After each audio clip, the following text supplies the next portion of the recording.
नमस्कार दोस्तों। उत्तर प्रदेश की राजनीति पर एक और चर्चा। देखिए, उत्तर प्रदेश में इसमें कोई शक नहीं है कि जब 2022 में विधानसभा का चुनाव होगा तो उस समय मुख्य पार्टी बीजेपी के सामने जो मुकाबिल होगी वो फिलहाल समाजवादी पार्टी ही नज़र आ रही है। बाकी सभी पार्टियां नेपथ्य में चली गई हैं, बैकग्राउंड में चली गई हैं और बहुजन समाज पार्टी के पास कोई विजन नहीं नज़र आ रहा है। कांग्रेस के पास कोई लीडर नहीं नज़र आ रहा है। यही वजह है कि समाजवादी पार्टी पर ही ले देकर विपक्षी दारोमदार टिक कर रह गया है।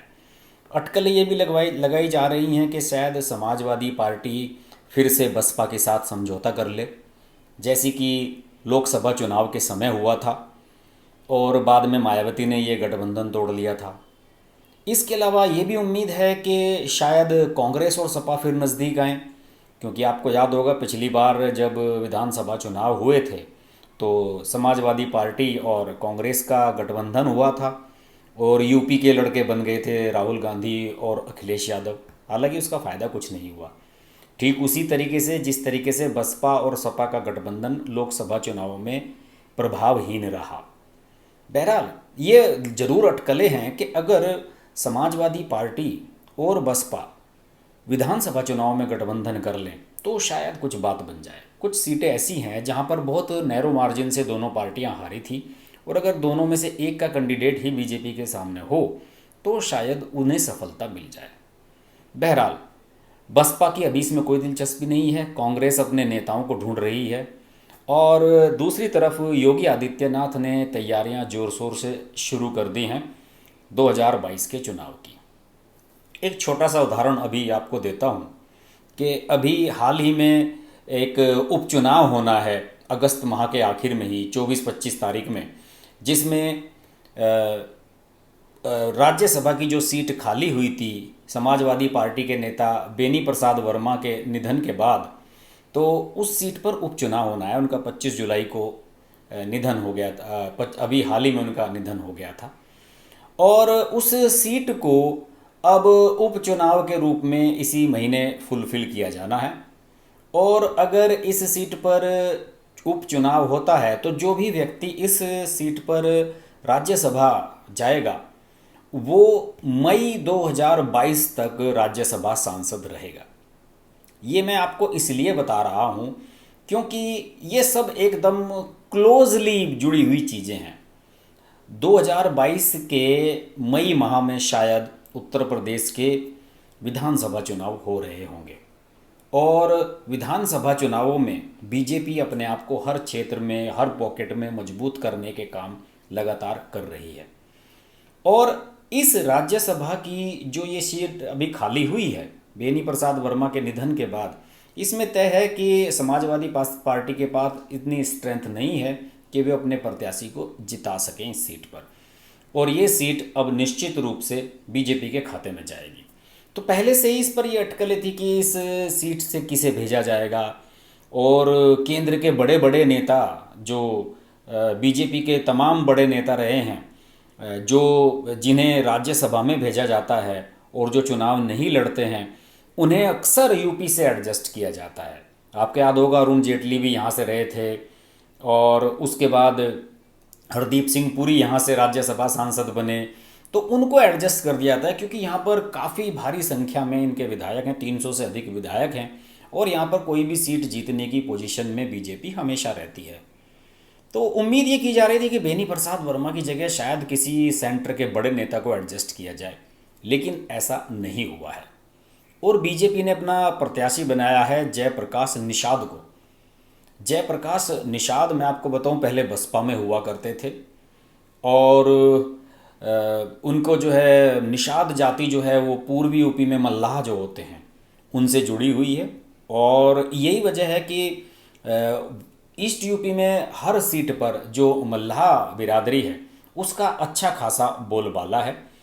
और जैसे कि हाल ही में आपको बताऊं कि 25 जुलाई जो गई है उसको फूलन देवी जो थी, फूलन देवी की याद में 25 जुलाई को उनकी जो पुण्यतिथि थी, अखिलेश यादव ने एक छोटा सा वीडियो शेयर किया था फूलन देवी पर एक डॉक्यूमेंट्री बनी है कोई, उसका एक वीडियो अखिलेश यादव ने शेयर किया था।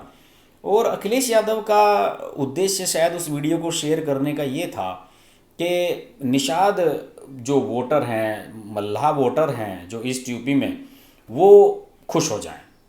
क्योंकि आपको याद होगा कि 1996 में जब फूलन देवी, स्वर्गीय फूलन देवी जो दस्यु सुंदरी थी, वो जब जेल से रिहा हुई थी तो उन्हें मुलायम सिंह यादव ने लोकसभा सांसद बनवाया था मिर्ज़ापुर सीट से।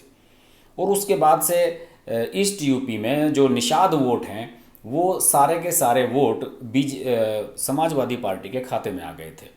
और उसको लगातार मेंटेन करने की कोशिश करती रहती है समाजवादी पार्टी। और शायद यही कोशिश थी कि उन्होंने फूलन देवी की वो वीडियो शेयर की थी, वरना फूलन देवी को पिछले इतने सालों में कभी याद नहीं किया समाजवादी पार्टी ने या अखिलेश यादव ने। अब अचानक कहाँ से याद आ गई? चुनाव नज़दीक आ रहे हैं विधानसभा के।